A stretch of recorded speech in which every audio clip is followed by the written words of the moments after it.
শীতের নতুন ফুলকপি দিয়ে এরকম পার্শে মাছে হালকা পাতলা ঝোল খেতে দারুণ লাগে বন্ধুরা। দেখো আমি কিভাবে করছি। তো চলে এলাম আমি নতুন বংপ্রীতি ইউটিউব চ্যানেলে। আজকে করব পার্শে মাছ দিয়ে ফুলকপি দিয়ে। তো দেখো পার্শে মাছগুলো আমি নুন হলুদ মাখিয়ে খুব তেল গরম করে আমি মাছগুলো ভেজে নেব। আমার এখানে সবজি শুধুমাত্র ফুলকপি আর আলু দিয়েই আমি করব আজকে তরকারিটা। তো এখানে আমি দেখো ফ্রাইং প্যানে তেলটা কিন্তু খুব গরম করে নিচ্ছি, তাহলে একটাও মাছ আমার ফ্রাইং প্যানে হোক কড়াইতে হোক কিছুতেই লেগে যাবে না। তারপরে যেহেতু জ্যান্ত মাছ, তাহলে এই মাছগুলোকে কিন্তু হালকা করে আমি ভাজবো, খুব কড়া করা যাবে না। ঠিক এরকম দেখো, এরকম হালকা সোনালি রং করে আমি ভেজে মাছগুলো তুলে রাখবো। তারপরে আমি করব হচ্ছে মশলা খুবই সিম্পল। যেহেতু আমি এখানে হচ্ছে জিরে ফ্লেভার রাখবো, তাই আমি কয়েক টুকরো আদা আর পরিমাণে গোটা জিরেটা ধনের থেকে একটু বেশি নিচ্ছি। তারপরে সামান্য পরিমাণ ধনে নেব আর শুকনো লঙ্কা, টমেটো, এই হলো আমার মশলা। এই মশলাটা আমি সাইডে পেস্ট করে নেব মিক্সিতে। তারপরে আমি করব হচ্ছে ফুলকপিগুলোকে তেল কড়াইতে গরম করে, এই যে তেল গরম করে কড়াইতে, তারপরে আমি ফুলকপিগুলোকে লাল লাল করে ভেজে নেব।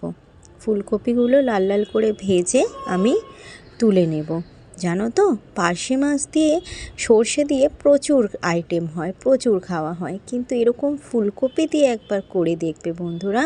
সত্যি বলছি, তোমাদের দারুণ লাগবে এবং প্রশংসনীয় একটা রান্না তোমরা উপহার দিতে পারবে তোমাদের প্রিয়জনকে। তো আমার এখানে ফুলকপি দেখো ভেজে নিয়েছি, ভেজে আমি এগুলোকে রেখে দিচ্ছি।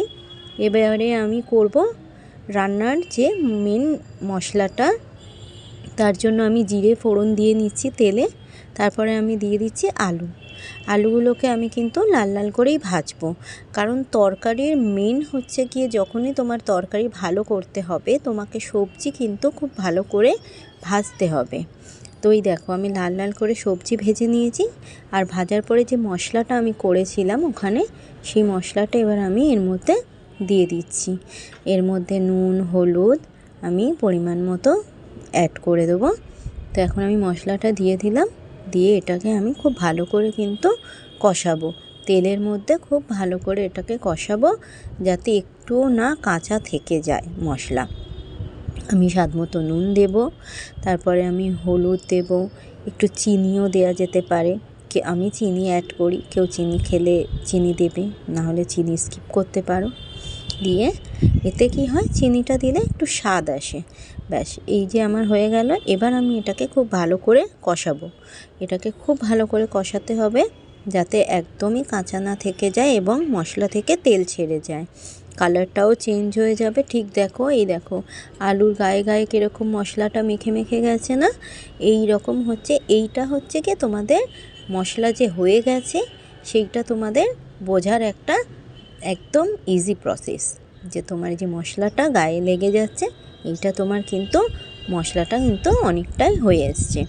এবার আমি যে মশলার যে জলটা ছিল সেটা আমি এর মধ্যে দিয়ে আরও 5-7 মিনিটের মতো একটু কষিয়ে নেব। কষিয়ে নেওয়ার পরে আমি এর মধ্যে এই দেখো, এই যে এরকমভাবে কষিয়ে নিয়েছি। এবার আমি এর মধ্যে দিয়ে দেবো আমার ভেজে রাখা ফুলকপিগুলো আমি এর মধ্যে হচ্ছে অ্যাড করব। তো ভেজে রাখা ফুলকপিগুলো এই যে আমি দিয়ে দেব। দেওয়ার পরে সাথে আমি চেরা কাঁচা লঙ্কাগুলো যে কেটে রেখেছিলাম সেগুলো এখন এর মধ্যে দিয়ে দিলাম। দেওয়ার পরে এটাকে আমি খুব ভালো করে মিক্স করব, মানে ফুলকপি আলু মশলা যেন পুরোপুরি সমানভাবে প্রত্যেকটা ফুলকপিতে মিশে যায়। তারপরে এটাকে আমি জল দেব। তো চলো এটাকে আমি ভালো করে এখন নাড়াচাড়া করে নিচ্ছি, যাতে সমস্ত মশলাগুলো পুরোপুরিভাবে সবার মধ্যে এই জিনিসটা ছড়িয়ে যায়। দেখো ঠিক এরকম হয়ে গেছে, সবার মশলাটা দেখো, সব মশলাটাই সবার মধ্যে লেগে গেছে। এবার আমি পরিমাণ মতো জল দেব, যেটাতে আমি তরকারিটা রাখবো। ঠিক আছে। তো এই যে আমি ঢাকা দিয়ে দিয়েছিলাম কিছুক্ষণ ফোটার জন্য। তো তারপরে একটু ফুটে গেলে আমি মাছগুলো এখানে পরপর দিয়ে দেব। পার্শে মাছ প্রচুর হালকা ও নরম, তাই জন্য এটাকে হালকা হাতেই কিন্তু অল্প অল্প করে ওপরে ওপরে দিয়ে দিতে হবে। খুব নাড়াচাড়া করা যাবে না, তাহলে মাছগুলো একেবারে ভেঙে যাবে। তো এই যে হালকা হালকা করে আমি মাছগুলো দিয়ে আমি 5-7 মিনিটের জন্য ঢেকে দিয়েছিলাম। তারপরে যে দেখলাম এই যে কি সুন্দর দেখো ঝোলটা হয়ে এসেছে। আমি একটু আলু সিদ্ধ হয়েছে নাকি দেখে নেওয়ার পরে এই যে ধনেপাতা দিয়েছি। আমার ঝোল একদম কমপ্লিট। দারুণ হয় বন্ধুরা, একবার তোমরা করে দেখো। আমার যদি ভিডিওটা হেল্পফুল হয়, ভালো লাগে, প্লিজ সাবস্ক্রাইব করো, শেয়ার করো বন্ধুদের সাথে, আর একটা লাইক করে দিও। তো এরকম আরও যদি রেসিপি তোমরা পেতে চাও আমাকে কমেন্ট বক্সে অবশ্যই জানাও। তোমাদের রিকোয়েস্টের রেসিপিও আমি দেওয়ার চেষ্টা করব। ঠিক আছে। তো দেখো এই আমার ফাইনাল ঝোল। আর খেতে আজকে খাবারে নিয়েছিলাম পার্শে মাছের ঝোল, শিম ভাজা আর একটা ভর্তা।